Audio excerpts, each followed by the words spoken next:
एक बार एक पति पत्नी ट्रेन से यात्रा पर निकले।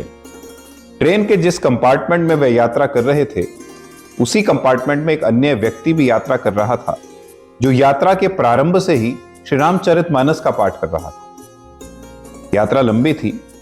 काफी समय व्यतीत होने के उपरांत भी पति पत्नी ने देखा कि वह व्यक्ति रामचरितमानस का ही निरंतर पाठ कर रहा है।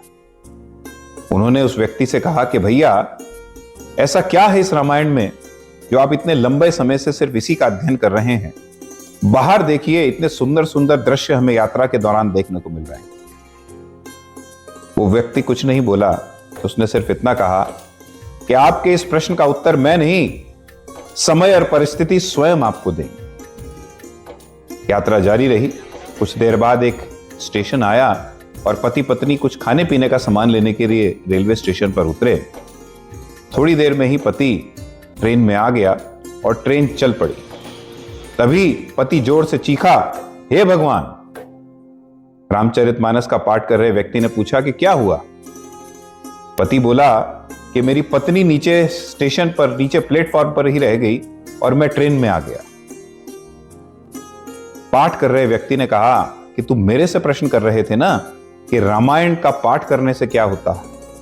अगर तुम रामायण श्री रामचरितमानस का पाठ कर रहे होते तो तुम्हें यह ज्ञान होता कि जब केवट ने प्रभु श्री राम से नाव में चढ़ने के लिए कहा तो प्रभु श्री राम ने पहले सीता मैया को नाव में चढ़ाया, तब स्वयं नाव में चढ़े। रामचरितमानस सिर्फ एक पुस्तक या धार्मिक पुस्तक नहीं है।